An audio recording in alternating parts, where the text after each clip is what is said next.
বিএনপিটা আমাদের পার্লামেন্ট গঠন করবে এবং সরকার গঠন করবে, সেই দিন আওয়ামী লীগের কাপড় সম্পূর্ণ হবে।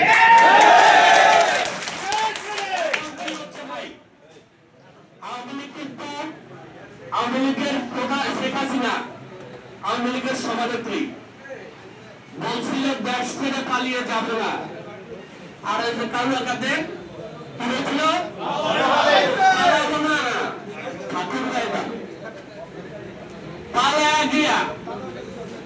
ভারতে আশ্রয় দিয়েছে। সাথে তাদের যে দোসর ছিল আমাদের এখানকার সাংসদ সহ, তারা ভারতে পালিয়ে গিয়ে মাসির বাড়ি পালিয়ে গিয়ে তারা সেখানে বসে নাই, তারা দেশের বিরুদ্ধে আবার ষড়যন্ত্রে লিপ্ত হয়েছে। তারা আবার এদেশকে অশান্ত করে এদেশকে সন্ত্রাসের জনপদে পরিণত করার জন্য নানান সদ্য ফিকির করে যাচ্ছে, যার প্রমাণ লালমোহনের এমপি সাহেব, সাবেক এমপি সাহেব প্রদণ্ড প্রতাপে যিনি দেশকে সে আমাদেরকে শোষণ করেছেন, শাসন করেন, কি করছে শোষণ করেছেন। বিএনপির কোন নেতা কর্মী বাড়ি ঘরে থাকতে পারে নাই, বাজারে হাটে আসতে পারে নাই। আমাদের শত শত কর্মীকে পিটিয়ে আহত করেছে, পঙ্গু করে দিয়েছে না দিয়েছে। তো এখন ওই ভারতে বসে আবার স্বপ্ন দেখে লালমোহন প্রজাপতি আবার সন্ত্রাসের জনভোগ করবে। এটা কি পারবে? কি করতে হবে? আমাদের প্রত্যেকটা কর্মীকে সৈনিক হতে হবে। মাহমুদ আলম নামে আমাদের একজন শিক্ষক, প্রাইমারি শিক্ষক, ছাত্রলীগ করেছিল এক সময়, পরে শিক্ষকতা করেছে, সাথে আওয়ামী লীগের ক্যাডার ছিল।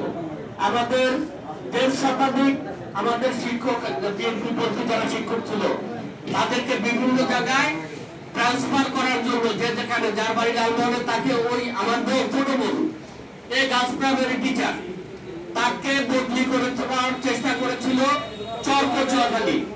কিভাবে যাবে?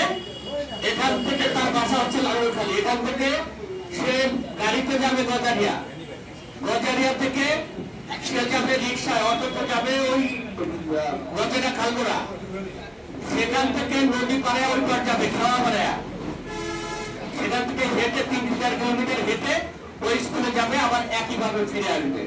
অপরাধ কি? কোভিড পাটারির বলু, শাহিন পাটারির বলু, বিএনপির বলু।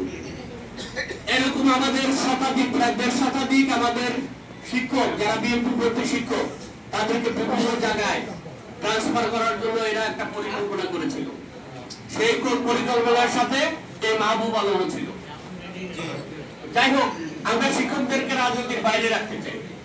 শিক্ষকরা শিক্ষকতা করবে, হাফিজ সাহেব বলেছেন, শিক্ষকরা শিক্ষকতা করবে, ছাত্র পড়াবে, দেশ গড়ার কারিগর হবে। আর এরা তাদেরকে বানিয়েছে ক্যাডার, সন্ত্রাসের গডফাদার, এলাকা ভিত্তিক সন্ত্রাসের গডফাদার। এই মাহবুব আলম ছেলেটি রাত্রেবেলা, দিনের বেলা তো বেরোতো না, ভাই আপনাদের বেরোতো না, রাত্রে তার বাড়ি হচ্ছে দাউরির এই চলছি আত্মবেরোলা, সেখান থেকে রাতের বেলা বেরোতো, বেরোয় যে পাখির দোকানের এখানে একটু চাটা খেতো, আবার বাড়ি ফিরে যেত। যাওয়ার সময়, বাড়ি ফিরে যাওয়ার সময় কোনোভাবে সে কোনো ট্রাক বা কোনো সহযোগীর সাথে সে সর্বশেষে সে আহত হয়েছে, আহত হয়ে ঢাকা চিকিৎসাধীন ছিল। এই সময় শাওন এমপি শাওন সাহেব, সাবেক প্রধানমন্ত্রী, পতিত স্বৈরাচার, কি পতিত স্বৈরাচার, দেশ ছেড়ে পালিয়ে যাওয়ার স্বৈরাচার, এত জনপ্রিয়, জনগণ তাকে ঘেরাও দিয়েছিল, পাকড়াও করেছিল। সেনাবাহিনীর সহায়তায় তিনি পালিয়ে গিয়ে, দৌড়ে গিয়ে হেলিকপ্টারে উঠে ভারতের মাসির বাড়িতে গিয়ে আশ্রয় নিয়েছেন। তারা সেখানে, আপনারা একটা অডিও ক্লিপ ভাইরাল হয়েছে, আপনারা শুনেছেন, তারা সেখানে বসে এটা অপপ্রচার চালানোর চেষ্টা করেছে যে বিএনপি কর্মীরা রেখে ওই ছেলের লাশ পিটাইছে, আহত করছে, এখন উনি পপুলারে ভর্তি করছে। ওনার সালাম এখানে সাংবাদিক সম্মেলনে বলেছে পুরো চিকিৎসার ব্যয়ভার পরিবার থেকে বহন করা উচিত। আর উনি ভারতে বসে প্রচার করতেছেন, বিএনপি লোকেরা তারে মারছে, উনি তাকে চিকিৎসা করতেছেন। এইসব ধান্দাবাজি ভাই বন্ধ হয় নাই। বন্ধ না হলে কি করতে হবে?